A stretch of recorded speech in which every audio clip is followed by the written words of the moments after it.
Hey, good morning, Eastern Oregon, and welcome to this November 7th version of AM Live on EOA. Your connection to Eastern Oregon and all of our stuff you can see is available on EOA.network. That takes you to a link tree that shows you all of the locations of our content. And here in just a little bit, we're going to have Union County District Attorney Kelsie McDaniel will be with us. So, yes, sir.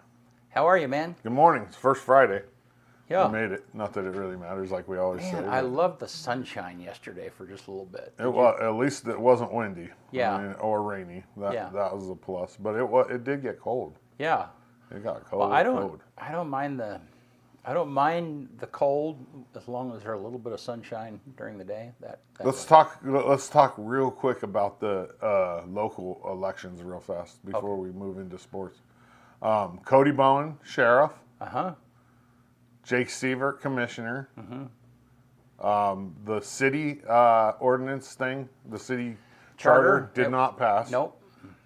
Anything else right here in LeGrand? Well, and the union, the Elgin charter did not pass. Did not pass also. James Johnson won Elgin. Yeah. Sherry Hager won Cove. There was a write-in in North Powder for mayor. It had 43 votes. And that was all there was. Well, I tell you what's funny is that I didn't realize I probably am going to try and get on the Island City Council. Oh, are you? Yeah, but Dave Comfort in Island City. Yeah, I didn't see. I presumed that he probably won, but I didn't know. But anyhow, so when Tanya and I were filling out our ballots together, she's like, "Do you want me to write you in?" It's like, "Sure," Anyhow, so but at some point I'll probably go through because it'd be good for me to get involved at some city level. Yeah. Anyhow. Yeah. So that's it local, right? Right. I mean, pretty much. And there was some. I was at the city council meeting last night for LeGrand, and they thought that there was some, and I think they're probably right because when I talked to Tanya about it, she confirmed this. So the city charter, LeGrand city charter change, we talked about the difference. They're essentially eliminating the position names. Right. But there were a lot of people that might have been confused by the ranked choice voting at the state level and that. That makes sense. Because there were a lot of people thought, well, because there's no reason why that shouldn't get voted in.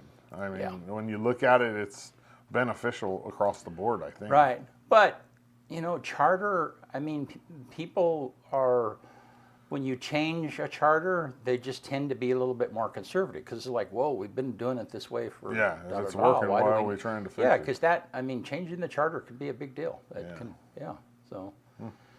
I personally don't think the city of LeGrand sold it very well. They didn't advertise. I talked to them and asked them. We had him on the show, had Robert on the show, and he talked about it and stuff. And I offered to do some marketing for them. But I just don't think they told the story very well. So, well, hey, want to do sports? Let's do it.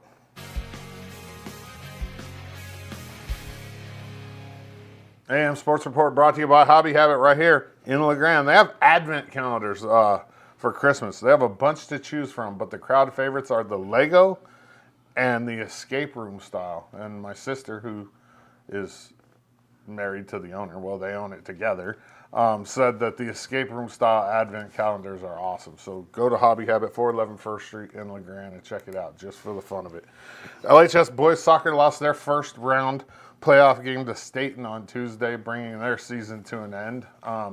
It's one of those ones where it was a team that wasn't even 500 that made the playoffs. So it's like your chances of win. They go in as the 16 seed. They lost to the 1 seed. They ended about where predicted with that. The girls team, on the other hand, hosted North Bend last night up at Community Stadium and extended their lossless streak to 12 games. So they tied a game in there, but they haven't lost in 12 games. They host Astoria on Saturday up at Community Stadium in the 4A OSAA state quarterfinals. We'll know more, we don't know a time yet because it kind of depends. EOU doesn't have anything at home this weekend. They're on the road for football. Soccer's on the road, so we'll know more.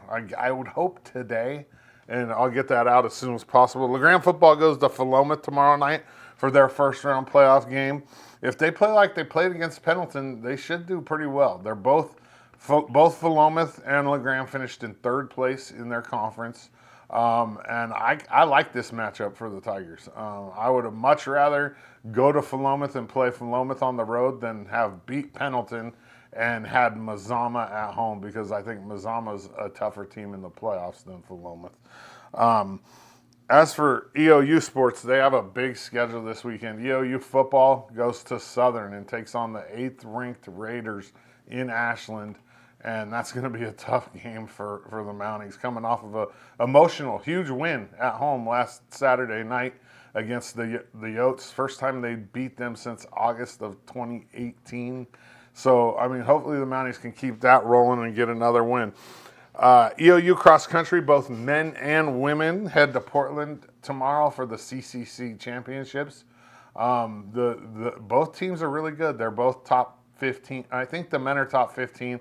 Women top 25 in the country, and they should have a good showing at the CCC championships. Women's basketball plays Rocky today and Hope International tomorrow in the Best Western Invitational in Caldwell, Idaho, while the men's basketball team takes their Montana trip. They do this every year. They go play Carroll on the road in Montana and MSU Northern over the weekend.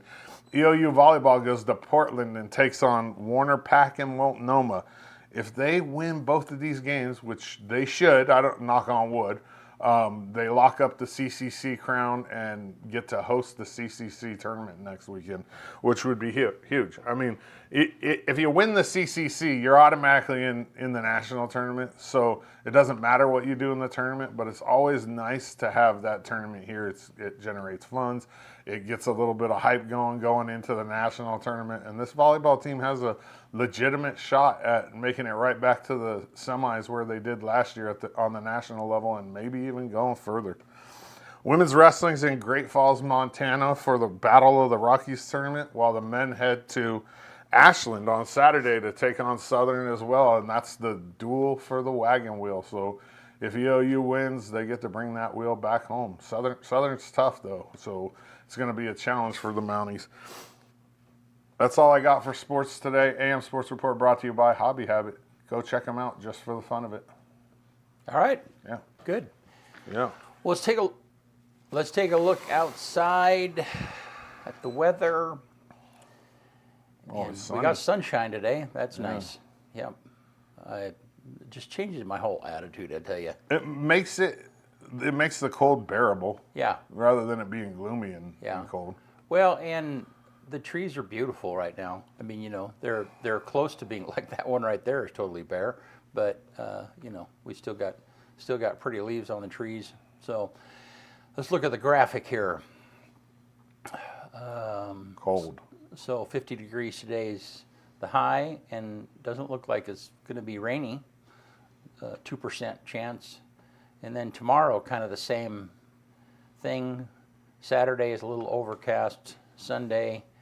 So then it looks like beginning of the week next week is going to be a little rainy. So yeah, that's manageable. Yeah, I'm looking at Saturday because we host a playoff game on Saturday, and that looks good. 52 with only a 2% chance of rain. Yeah. The thing about this time of year, though, up at EOU especially, is if it's cold and the wind comes, you're in trouble. It gets bad up there. But you said we're hosting a playoff, but I thought you said there's nothing going on. Nothing for EOU. Okay. I said LeGrand hosts a playoff game on Saturday, the girls. Thank you. Because they won. Yeah. And that time, we don't have a time for it yet. Okay. Yeah, I'm sorry. No, EOU doesn't have anything at home this weekend. Yeah, all righty. Okay, well, we'll be right back. Kelsie McDaniel, Union County District Attorney, will be with us. We'll be right back.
All right, and we are back with Kelsie McDaniel. How are you? Good. Thanks for having me. Good. Thank you for jumping in. Yeah. Yeah. How are things going? How's Busy as always. Yeah. And we were talking about your personal life a little bit. You live in North Powder. I mean, if you know, but you're relocating. Yeah. You're building. Yeah. So you're kind of in the midst of adjusting life. I mean, you're partway, halfway through. I mean, you can talk about that. I'm sorry. That's okay. I didn't know if you want to talk about that or not, but yeah. We're remodeling a house in Cove, Yeah. and it's a slow process, and my husband's the contractor, so I can't fire him. Oh, okay. But we're really excited, and our kids go to Cove. Yeah. We'll miss North Powder because we really like the community, and my husband's been on the fire department for years, and we have made some really great friends, but we're really excited for the property that we have there. Yeah. And so, and I think we just came through this election cycle, and nobody ran for mayor in North Powder. Is that right? Yeah. I've what's with heard. I've heard there was like some miscommunication, and don't quote me on this because Right, this is right. like rumor on the streets. Right, yeah. That there was some miscommunication about who was going to be running and then didn't end up running, and so there were some pretty active write-in campaigns. Like there were signs up for okay, write-in. okay. So Yeah, it was all right. And there was just one. I mean, I think I only saw one too. Like, I saw two. Was there two? Yeah, John Freebos and Steve Butcher. oh, they put names in now. Well, Yeah. no. If you're running for a write-in campaign, you like put signs out, write me in. Oh, Yeah. okay. Yeah, I was yeah. talking about like in the actual votes. No, Like, they- Oh, no. I just know that those were two signs that you I saw around town. I haven't been to North Powder, so I didn't. And I know John, so I knew he Yeah. was the mayor previously, so he just used his previous signs and put the sticker on his head. Right in. dude. Yeah. I'm not on the ballot. Yeah. So, but I didn't see on the election results who ended up winning. So, It doesn't show. That's what I was That's saying. right. There's I'm not no sure. name. Yeah. Yeah. There's no name, so it just says write-in. Yeah. Yeah. Well, maybe if Well, and somebody I think knows, that type it in the comments. I mean, I don't know. It takes like it takes like a week or a couple weeks for the election to be certified and all of that business, and so I would imagine part of that is the write-in tallies. well, I would assume that the write-in is a little bit more complicated because there's always write-ins for every race, even Right, if yeah. There's only one candidate. Right. So I'm assuming that that's why it's taking Yeah, a little I'm longer. sure people like Donald Duck. Yeah, they're. I mean, I wonder what the strangest thing somebody has written there. You know what? They won't tell you. really. Yeah, because I used to ask Robin Church. Like, Maybe now that she's not Oh, maybe she'd tell you now? Yeah. I don't know. yeah. Yeah, I don't maybe. know. That would be funny. I don't know. I did ask her once, and she said she wouldn't tell us. That's funny. Now I think I did see where you endorsed one of the county commissioner Yeah. candidates. Yes. I So- did. I endorsed Jake Sievert. He reached out to me and wanted to come and learn about my office and what issues were coming. He had some ideas and wanted to see what I thought. Was really approachable, really interested in learning about the Right. public safety aspect. And then it was interesting to see, too, that he obviously he focuses on agriculture as his kind of wheelhouse, but he was really interested in how public safety affects agriculture and communities in that way. And so I was really pleased to see that he was successful. Yeah. I'm looking forward to working with him. Well, and we did, yeah, us too. But I guess I'm interested to know how did you decide as having a standing position, endorsing somebody? What was your thought? In this case, Yeah. he asked. Okay, but no, I mean, but endorsing anybody. Yeah. You know what I mean? I mean, because I know the commissioners were kind of in that same place, I mean, so Donna, who is outgoing, she endorsed Jake. Oh, I didn't know that. Yeah. Yes. Okay. But anyhow, so I don't know if it did. Well, I think so. Public employees can't endorse someone in the capacity as a public employee. So a police officer or a deputy DA can't say, I'm a deputy DA for Union County and Okay. I endorse Sheriff Bowen. Got Right. it. Got it. Okay. So I feel like a lot of times elected officials have an obligation to say I have the ability to endorse someone. I work in this field and this is what I know from my position. I don't always endorse, but I do look at it carefully. I did endorse Will Lathrop for Attorney General as well. Unfortunately, he didn't win. I was really excited. I thought he did. No, he No. won our. He had the high. He won our man. county, but Yeah. on a state level, He lost on the state level, but I mean, I had multiple meaningful meetings No, and I did too, conversations with yeah. him, and same with Jake Sievert. And then he asked. I've never met Mark Simmons, and I don't know him, so Right. it wasn't so- like where there was two dueling requests. Right, if but that's- what you're saying is that you're not endorsing as the DA, you're endorsing as a person. No, No. she's endorsing as a DA because she's elected.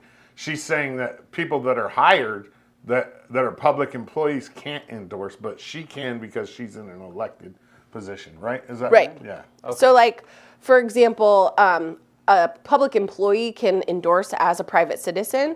Okay. And say, oh, I work with kids, or, oh, I work in law enforcement, but they Yeah. can't say, I'm a police. I'm a police officer for this agency. I work with this person, and this Okay. is what my experience is. Okay. But I can do that. Okay. And so I think a lot of elected officials have an obligation sometimes Yeah. to say, this is what I know about it. Obviously, you can't always do that because there's Yeah. nuances and other reasons. So I don't jump into every race, but Yeah. if I'm asked by a candidate, I certainly take it seriously and consider it. Yeah, cool. Well, and yeah, all right. So, no, we try and stay publicly neutral because because I mean we still have candidates come and go and so on and so forth. But we're internally. I mean, Kyle grew up with Jake. They went to school together. Graduated together, yep. Yeah, I'm really pleased that Jake won. So yeah. I was just really flattered and impressed that he wanted to come and learn. And He's a good dude. he did not really like selling himself so much as asking, like, okay, Yeah. if I win this position, tell me what I need to know about your office Right. and what it would be. He asked me what kind of support would be helpful in terms of funding and grant writing and things like that. Like, how can the county support elected officials or department heads? And he had some different ideas to bounce off of me in terms of, like, would this be a good use of resources to assist you with this? Yeah. That kind of thing. And I really appreciated that. That's a great place to start. No, and I've said this before so I do all of the city council meetings at LeGrand and have done them for a number of years. And over the course of time, I've seen people run for city council positions, but never seen them in an actual city council meeting. Oh. Yeah, and so then when I started running or considered running for county commissioner, I mean, I wanted to know. I mean, I felt like there was a lot that I needed to prepare myself for. Yeah. So then I really respect when people will make an effort at trying to, candidates will make an effort to try and educate themselves, because I think it's meaningful. It means that they really are trying to learn. For sure. Yeah. It's making me start to feel old though, because like all these people, like the sheriff, the mayor, now a commissioner, are all like my classmates. It's making me feel old, man. Yeah. I don't like that. Well, and you know what's funny? I mean, you and I have talked about this before, is there is a whole bunch of people your age, Yeah, that are involved in local leadership here. it's you good. know. It's Yeah. good because like I mean, think Cody, I mean, there's a whole list of them. Yeah. Growing up here, I always got the feeling that it was like a good old boys club, and it kind of was. Yeah. I mean, I'm not gonna lie. Like they're, and I feel like that's kind of transitioning over into like a little bit more of a younger like approach to the how we're gonna take this. Try to make LeGrand a better place to live in Union County. I mean, and because like when I was a kid, like it was always the same, the same people, like and it's almost like they were still here all the way up until like Cody and like took over. It's just I like it actually. Yeah. I can feel old as long as I feel comfortable. Yeah. Well, and what you see over a period of time is that, I mean, that's kind of how society works. I mean, you have a group of people and they know each other and they kind of grow older and they become the leaders in a community together, and and so 20 years from now, you all will be, I mean, there will be a generation hopefully that will replace you. Yeah, and so that's just the trend of life. The thing I worry about though is like the organizations like Optimist and stuff like that, because my generation isn't real interested in that. Yeah. And so they're really struggling with getting people to sign up. I mean, I have a couple friends, the Hickeys, Jim and Nick, dad and son, and they keep just pestering me, like, sign up, come volunteer, like, come to a meeting. I mean, I actually put the meeting on my calendar this month because I want to make an effort, but there's just not a lot of people to fill the void of all these people that are getting older and dying, and Yeah. Well, and I can talk about it, but let's talk. I want to come back to Kelsie. So, but I would be interested. What are some, outside of your area of law enforcement, the other end of law enforcement, and so on and so forth? What are some of the things that you see in the county that you wish we did a better job of? I mean, that's, because I mean the big things of housing and economic development and I mean all of that is very much adjacent to your leadership, but I don't know, what you have any thoughts on some of that stuff? I mean, to be honest, something that is a huge gap for us is mental health services and drug and alcohol addiction services. Yep. And I'm kind of piggybacking on what you're saying about like new waves of leadership. Something that I really value and I feel like I've worked hard to earn is when we're coming up with ideas or looking at those kinds of things, we all work really well together in terms of, this is a problem, how are we going to solve it? And one of those examples is there's actually an opioid abatement committee that was recently established, and we had kind of been working on it informally for a while. The states all got, or the counties rather, and some cities got opioid settlement funds from suing the big drug corporations. And we're expected to get that funding over the course of about 18 years. And so we started having kind of some ad hoc meetings of like, okay, what are we going to do with this? And something that we need is treatment. We don't have respite beds. So if somebody is having a mental health crisis, they're either in the ER or the jail, which neither of those places are designed to treat someone who's having a mental health crisis. We don't have detox beds, which is basically when someone is coming off of a drug, they may need medical care. Or alcohol. Or alcohol, that's true. I mean, I guess it's considered a drug too.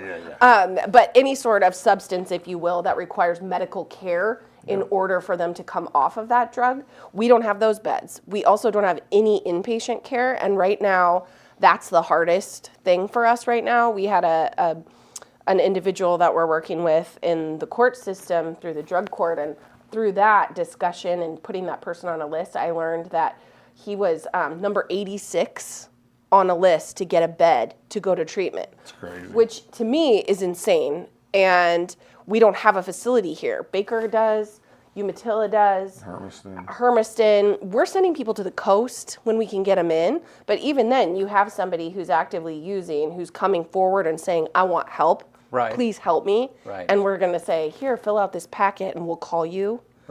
That, to me, that's unacceptable. Especially because that intersection with public safety, that person who's making these, I mean, addiction is such a struggle anyway, but a lot of times that's where we see that foray into criminal behavior. We have to do something to intervene and change that situation because we know that these people live in our community, and I don't think it's acceptable for them to be dying while they're asking for help. So we are working on, with a consultant, Pinnacle Consulting has been contracted with the county and the opioid abatement committee to work on feasibility and plans for how much would it cost, what kind of facility would we need, what would the ongoing structure be, to see whether or not our county can accommodate and sustain something like that, so that we can try to take care of our own, Right. as opposed to trying to get the crumbs from other places. So I'm excited about that to hopefully, I mean, this is at the very beginning of the steps, but it's definitely further than we've ever gotten before. Instead of another, Facebook ad campaign about fentanyl being bad, we need to do something that really might affect people and save some lives here. Yeah, I think we, as a county, we got to stop talking about it and do it. Well, that's kind of what we're doing. That was kind of my Right. point when you're talking about like fresh perspectives and things like that. At the table, you have the sheriff, the chief, Commissioner Scarfo, myself, juvenile department, parole and probation, CHD, and these different and community members, et cetera, who are saying we need to figure out how to do this, and then hiring the right people to tell us this is our expertise, this is how many beds you can sustain, and here's where the federal government will mess it up for you, and these different things to try to, hopefully we come out of it with a package that says, hey, you can do this. I mean, there is a possibility they'll say, no, stick with farming it out. You can't sustain this because either we don't have enough housing or the job market's not there, that kind of stuff. But hopefully they can tell us, this is what you've identified as the need. This is the numbers that you can expect, and here's how you can make it happen. So then we can go boots on the ground and take off running and get this done. I don't know why we have, and maybe we have, but I don't know why we haven't sat down and had a real conversation with New Horizons in Baker and said, hey, figure out a way to get us a place over here. Like, you guys do this. This is what you do. I mean, it's like their biggest part of their whole organization is inpatient treatment. They have a men's house. They have a women's house. They do outpatient. Like, hey, come on. Get a place over here and you know what I mean? Branch out a little. So different communities do things well in different ways. And I know, I don't want to speak for them, but I know New Horizons is expanding in and of itself in Baker. There are some things that we do well. We have really good sober living houses. Yeah. So we have a lot of transitional housing for people that have gone through treatment or are living in a sober living environment, which Baker doesn't have as much of that. Our plan for this is that we would get this proposal done as a result of this committee, and then we would open it up for negotiations and bids, an RFP, if you will, for different entities who might be interested in taking on that body of work. And I don't know what the timeline is. We're not there in the project, but I'm assuming that those conversations will happen with those different possible entities about who might be interested in partnering. I mean, certainly the county is not going to, or the committee is not going to take on that body of work. No. So they're going to be looking for an entity that already does that to say, hey, we will support you in this endeavor. Here's how we would go about doing it, and this is what we're looking for. So who's on that? Who makes up that committee? It was a commission appointment, and so off the top of my head, it's the sheriff, the chief, myself, Commissioner Scarfo, the head of the juvenile department, the head of CHD Behavioral Health, Barb Cedar, head of Parole and Probation, Travis Miller, and then Brittany Price representing Grand Ronde Hospital, Matt Christensen, I think, for CHD, and also from lived experience. He was a peer recovery mentor and a treatment court graduate. And then also Kylie Ingerson from the Oregon Judicial Department, Cara Rudd from the Judicial Department, and Judge Tom Powers. Wow. Okay, so that's a lot of people. Yeah. I mean, which is good, but I mean, I've been on a number of boards and committees, and actually moving something through something like that. I don't know. I guess I'm with Kyle in that it's like, man, we've been talking about this for a long time. But we've never gotten this far. Right, I know. And and I'm really optimistic about it because the people that I just named are people that get things done. No, and I'm surprised that you did a really good job of listing all those people. So no, I'm hopeful that we can just got to move off the dime here. I mean, sure. we should have been moving off the dime 2 years ago when you know what I mean, when because of Measure 110 we saw the results of everything that's happening. And Robert Stroop. I forgot Bob. Okay. Sorry. No. So then tie that piece together with, you know, the revision of 110 that came into enforcement in September and kind of catch us up on what's changed too? I want to know what's changed since Well, yeah, and how Union County is interpreting what they can. Yeah. Okay, so 110. Okay, so 110 is what made it no longer criminal to possess hard drugs, controlled substances, if you will. Right. So it made most things violations. There were a couple wonky things in that. I mean, that was in my personal opinion, it was a garbage piece of legislation to start. I told everyone I knew at the time, right, this is really bad. And then 4002 was the quote unquote legislative fix. The problems, and you know, if you break something, fixing it is always a lot more difficult. Mm-hmm. Originally, controlled substances were felony crimes. So possession of a controlled substance, if you had a meth pipe in your pocket, that's a felony. It dropped down to a misdemeanor. 4002 then created it into being what's called an unclassified misdemeanor. That means that instead of falling into a category of an A, B, or C misdemeanor, it's its own unique animal. And so in that statute itself, it says, and here's what the consequences can be. Then the state has allocated money and really done this huge push for what's called deflection, which we're not super excited about that term deflection. We're kind of referring to it as deferred prosecutions. But we're using it as kind of like a diversion program, but it's not designed for the people that have continually used or engaged in other criminal behavior while they also have possession of controlled substances. Our deferred prosecution program, which we wrote a grant for to the state and we're given that funding, is, in my opinion, to kind of catch the people that started using when it was not a criminal thing. So we're talking about maybe not as high risk, high need offenders that we think we can offer treatment and avoid the criminal justice system up front. It's not going to get your individuals who have a history of drug dealing, manufacture, any sort of delivery, or somebody who is, for example, committing a burglary and has a possession as well. It's going to be straight possession cases, people that are making poor choices while they're actively using, and hopefully we can intervene and get them some help before they engage in those more serious criminal offenses. We already have the infrastructure to adjust and try to address some of the high-risk, high-need individuals. That's what our treatment court is designed to impact, individuals who may be dealing, things like that, or who are committing more serious offenses as a result of their addiction. Mm-hmm. But this is kind of a different population, and we're trying to catch them before they escalate further. That makes sense. I will be frank, I'm worried about it. I don't know how many individuals we're actually going to be able to serve, and it has to be voluntary. So somebody might say, no, I'll take my A misdemeanor. It's going to get automatically expunged in a couple years anyway. Who cares? I know I'm probably not going to go to jail. It's going to really depend on whether people actually want to stop that engagement in that behavior or want to change their lives.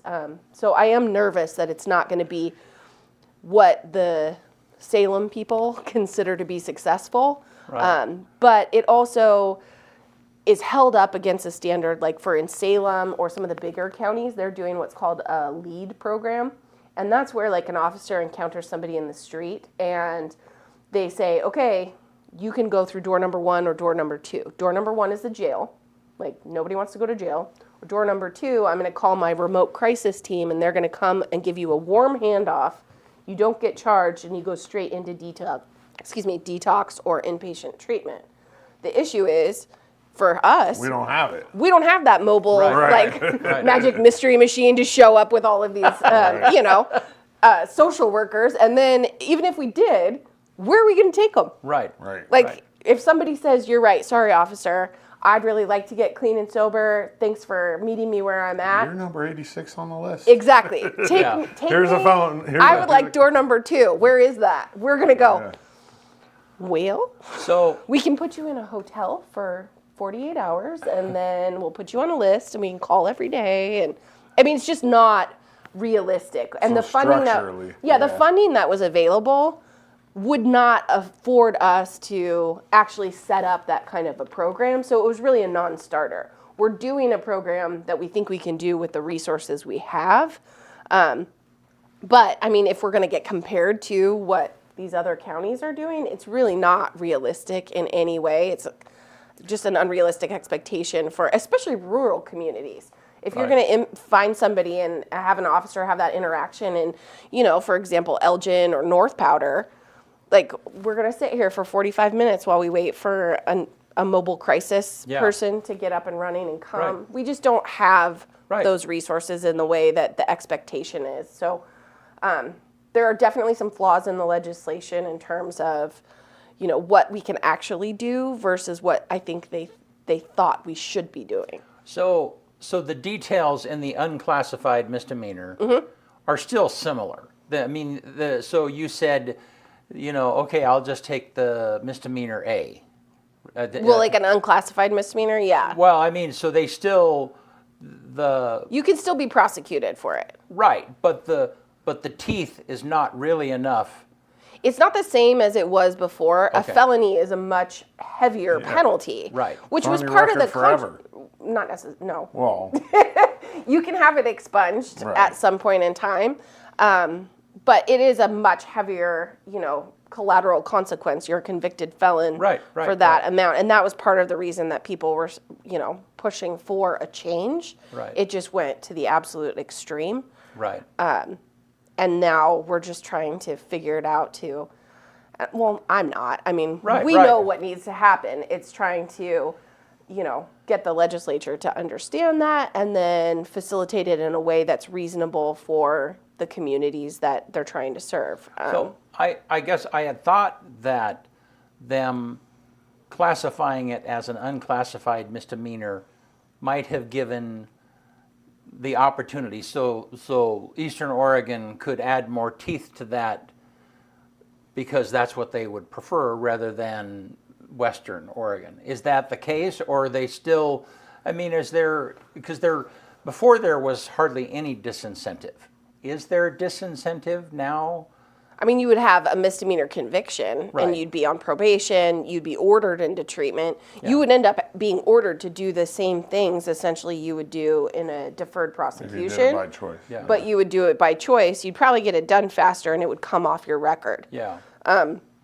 It's just a matter of whether or not we can get people to do that. Right. The biggest thing with 4002 for law enforcement is it changes the threshold for what they can do for investigations. Because you can't write a search warrant for a violation amount of drugs. So when it used to be a felony for, your meth pipe, Yeah, you could get a search warrant. you could get a search warrant for that. If you find a small amount on someone, that would be something you could use to build probable cause to get into a house, to get into a car, to search someone's backpack. But the second that became a violation, it's not. Okay. It's not enough, and you would have to articulate further additional evidence so that you could get to probable cause, so then you could get into things. So Okay. I think that was really hard too for citizens to understand too. Just Right. because you know that that person has drugs, that's not going to be enough for us to open a larger scale investigation to try to address, what we think we know versus what we can prove. So the 4002 does give law enforcement more tools in Okay. that regard to investigate and to build cases based on what they're seeing. That's crazy to me. Like, they have drugs, but you can't get you bust them with drugs, say, and you couldn't get a search warrant, like, because you don't have enough reasonable suspicion. Like, that doesn't make any sense. I mean, the legality of it is that you have to be able to say that I know or I expect that because they have a user amount, there's going to be additional drugs that would be criminal. Right. And if all you have is a smaller amount of user amount or user quantity, and it's a violation, Yeah. the law is going to tell you, no, you don't. Right. You're going to have something else. Now that it's a misdemeanor, that gets us in the door better. I wonder how many, I wonder what the percentage is. I'm going to look into that. Back when it was still just a violation, what was the percentage of times that people have more at home or are doing something, you know what I mean? Or Right. have some stolen stuff in their garage. Or I wonder if there's numbers on that show how probable it is that they're, doing something else or have more drugs. I bet you it's pretty damn high. I think that was one of the most frustrating things for the DA's office and law enforcement is, as I said, what we know and what we can prove might be two different things. Right. So that was definitely a struggle and definitely frustrating too, because you have family members who are telling you, my son or daughter is using and making all these horrible choices, and it's a violation. I'm going to give them a $100 fine, and they can make one phone call, and then the $100 fine goes away. In what world is that doing that person any good? It just makes everyone frustrated. Right. So has 2004 hasn't made a difference locally? 4002? 4002, yeah. I mean, definitely we've seen some cases that are coming in. We just hired for the deferred prosecution coordinator who's working with our local defense consortium attorney, Logan Joseph, and we will be putting together that program coming off the ground here pretty quick. We haven't seen that many citations, though, that are coming in that is just a straight possession of a controlled substance. We've seen trespasses or minor theft cases where the person has controlled substance on their person, so they're not going to qualify for that. But very minimal in terms of just the deferred prosecution. But we've certainly seen a spike in the numbers of people that are being charged now with this unclassified misdemeanor. Okay. Interesting. So totally off the question, but since you're here, so there's a thing going around where if people put a trespass sign up on their property and somebody camps on their property, they can have them removed. This is like out in Union County or whatever. But if they don't have a trespass sign and somebody camps on their property, that it's more complicated to get them off. Is there anything to that? Do you have any? I haven't heard that. Okay. I haven't seen a case like that. But generally, recently. if somebody... It's always a good idea to post no trespassing signs as a landowner or property owner. But I mean, let's say I live in Island City and I have a, part of a property that I don't use. Do I really? I mean, if somebody were to jump the fence, it's an enclosed area. No. Yeah, okay. No, you shoot them with a pellet gun. Okay. Don't shoot the cat. Okay, so I have to tell you, Yeah, don't do that. don't do that, yeah. Call law enforcement and ask for their assistance, Yeah. but you have the right to your property, Yeah. and you can exclude anybody you want from your property. You can have them trespass too. You can call the cops. sure. and Right, say- right. Well, which they aren't going to get arrested. The cops are just going to come and say, "Get out of here! If you come back, I arrest you." Yeah. That's usually how it works, but depending on how that person responds to it, they may get arrested. Yeah, You never know. Okay, so let's switch topics again, because we were talking a little bit offline about cold cases. Right. And so because there are some podcasts that are out there about LeGrand and so help us understand how did some of those people get that information? At what point, if you have a case that's a number of years old, at what point is that information available to the public to get? And I mean, just talk about that whole thing. So that's kind of a complicated area of law. There's two conflicting, bodies of ways, or rather of thinking about it. Usually records that are over 25 years old become public record. However, medical examiner records are treated differently and can't be released in the same way. Only certain designated people are entitled to get certain records from medical examiner, autopsy reports, if you will, medical examiner reports. And also there's a public body can reject one of those requests if it's an ongoing and active investigation, if they can articulate that releasing those records would impact or impede or interfere with their current investigation. Makes sense. So really it's a case-by-case basis in terms of whether or not because there's two ways of looking at a cold case, right? You want to get all the information that you can out there because you don't know what you share is going to trigger somebody's memory. Somebody might say, oh, wait, I did know that, or my cousin talked about that, or whatever it is. But the flip side of that is sometimes cold cases break open when people don't think that there's someone listening or paying attention. So there are some, the surprise element after a period of time may be a useful tool in some investigations. So it really just depends on the investigation and then kind of the plan of the investigating officer. So when you talk about the autopsy and the medical examiner records being, kind of like constricted to people, how do we always see the celebrity ones?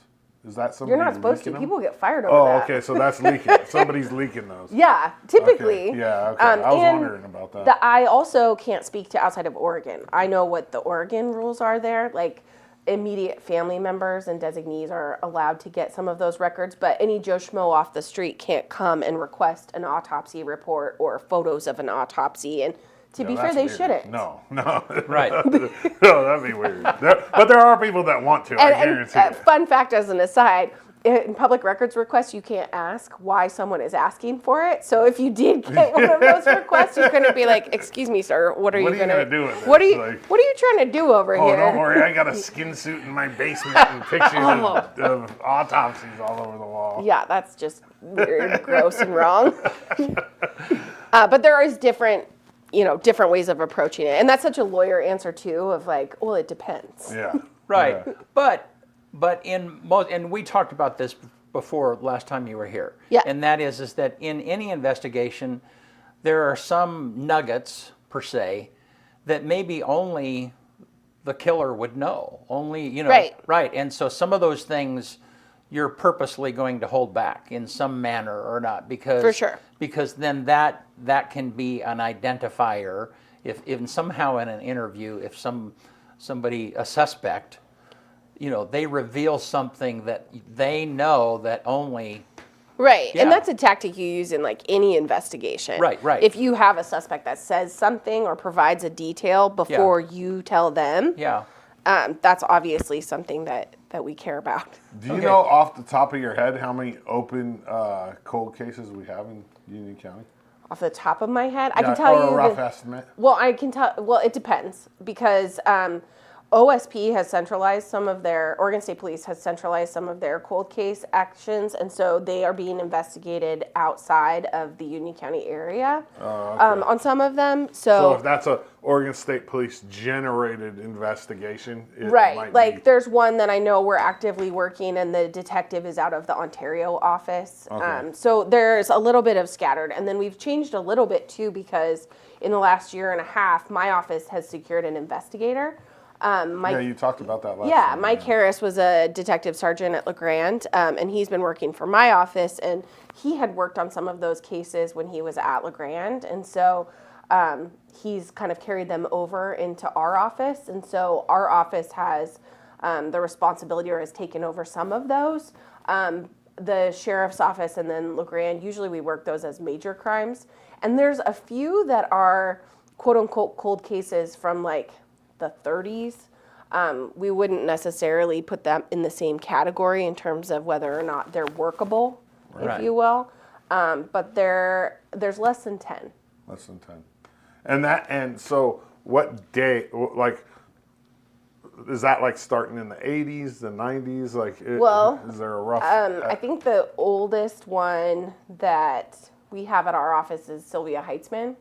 Yeah. And then you obviously have the Dana Dumars case, which was 1982. 82, yeah. And then JAMA Harms, which was, I believe, 1999.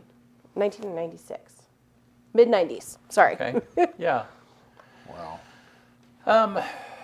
No. Is there, when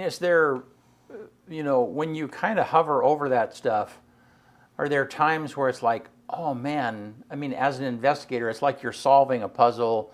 You have all of the pieces, but you're missing just some things, Is there a time where there's hopeful? And I guess kind of, is there a point where it's like, okay, this is a closed, we talked earlier, you don't really close a case. Yeah. People always ask that, and they're Right. like, "Hey, what do we have to do to get this case reopened?" And there's not like a stamp that you put on a file, and you're like, "This is a closed case. This is an open case. Aha! I'll get it back out and Right. designate it open now." It's really a resource issue in terms of being able to devote time and energy to that. Yeah. Certainly, cold cases are their own unique animal because most of them don't have the tools that. What do we use now? We track cell phones, we look at security footage, we get in bank accounts, we do all kinds of investigative things that are just not available. That doesn't make them a weaker case, it just makes it different and more labor intensive to try to get that information from where it needs to come from. And it really requires people to talk. Yeah. Do you ever get to be involved in obviously you have a lot of responsibility as the district attorney, but do you ever get to be involved in any cold cases? Like, do you get to dive in? Do you like doing that? Yeah, I don't do any interviews. I can't be a witness in my own case. Right, of course. But I certainly help with a lot of investigations. I mean, I go to all the crime scenes, and I definitely am. That'd probably be my favorite part, is just being. If I was the district attorney, I would want to work cold cases. Like, for some reason, it just interests me. I mean, we definitely have a very intense involvement, I would say. I have good, close working relationships with our major crimes team. So, we have one case that we've been working pretty aggressively, and I've been a part of those discussions and decision making in terms of is there something we can test that the test wasn't available back then? When was the last time somebody touched this? And since then, what resources are available to us that this evidence might lend itself to give us information? And that's, I don't want to say fun because that sounds kind of weird, but I think it's fun. That is a little bit of the I puzzle. think it's yeah. fun. I don't think it's weird. I think, you have to find joy in your job. Otherwise, it's not, why do it? Yes, we definitely get that, and we definitely get the dark sense of humor part of it. If you don't laugh about some things, eventually you just cry. Yeah, you have to, right. We just have to, remember that not everybody deals with the things that we do on a daily basis. So let's talk about interrogations for a minute, because Oh, geez. and what rules does an interrogator have to stay in? Because they can, if you have two suspects, you can go in and correct me if I'm wrong. They say, hey, the other dude gave you up. Do you want to give him? Yeah, you can do that. Yeah. So what can they do and what can they not do? Well, I think it's more of best practices. Yeah. Obviously there are constitutional protections. Right. You cannot threaten someone. You Can't cannot go put a gun violate to their heads. Well, and you can't violate their rights. Yeah. So if you have to respect their constitutional rights, and just because you can do something doesn't mean you should do something. So there are some times where officers are allowed to bluff on something. But there are also times where even if you could do that, it's not a good idea, because what if your bluff is called and you don't have DNA evidence to support Then whatever you it look is like you're an idiot. saying or whatever. So really the case law is what structures that, but then also just really good training in terms of making sure that you're asking questions in a way that are not leading or suggesting. That's really where the controversy comes in, and where people talk about false confessions or things like that, or that's kind of what we talk about in terms of best practices versus, the law or rules, as you're asking Right, about. because all of that interrogation is going to be a part of the case at some point. Right. And so then if an interrogator stepped over the line at some point and got some evidence, and they did something inappropriate, then the defense could say, yeah, but they used this particular way of getting that information, and so that information can be thrown out. Right. Is So that right? and that's referring to really your constitutional rights. So Yeah. if you're being interviewed and somebody says, I think I might want to talk to a lawyer. It's important that the officer then doesn't say, are you sure about that? Yeah. This, well trained in terms of shutting that down. But in the event that someone did say, "Are you sure about that?" and then they convince them, "No, let's keep talking," then yes, it's possible that anything they say after that is completely thrown out, which can bust an entire case. Right. If they say, "Yeah, I did it, and here's where the evidence is," everything that flows from there is going to be inadmissible and not something that we can use, which I talk a lot about.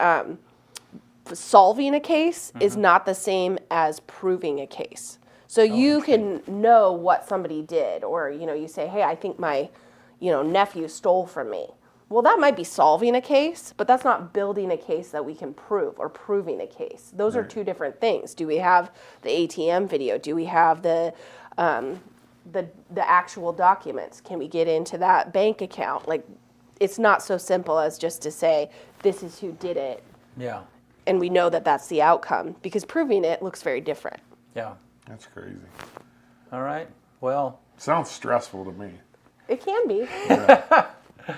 Well, Kelsie, thank you. Yeah. We always have. I mean, when you came in, it's like, what are we going to talk about? It's like, I don't know. I know you didn't even talk about the stuff you told me you were going to talk about. we just start talking and it just flows. Yeah. So, The more organic, the better. Yeah. There you go. Yeah. We really appreciate you Thanks. coming on. And again, we're going to have Gabe is going to reach out to you so that we can get you on the calendar on a regular basis. I appreciate it. Thank you. Yeah. Thank you. You want All to right, get out here? let's get it. But let me read this comment real fast. Okay. Greg Mack says, Baker has its 3-on-3 basketball tournament at Baker High School Friday and Saturday. Jabron and Amy Jones, who Jabron's the coach at Baker and he's an EOU grad, host this every year to support youth basketball. I think 55 teams are signed up. Always fun to watch. Would love to have you guys come just for a visit. Probably not, but maybe. On this day, November 7th, 1786, the oldest performing musical organization in the United States is founded in Stoughton, Massachusetts, the Stoughton Musical Society. 1805 on this day, Lewis and Clark expedition first sights the Pacific Ocean at the mouth of the Columbia River. Wow. Can you imagine? 1874, the first cartoon depicting an elephant as the Republican Party symbol is published by Thomas Nast. 1916, Jeanette Rankin, representative from Montana, is elected to Congress as its first women's representative. 1972, this is crazy. I didn't know he was this old.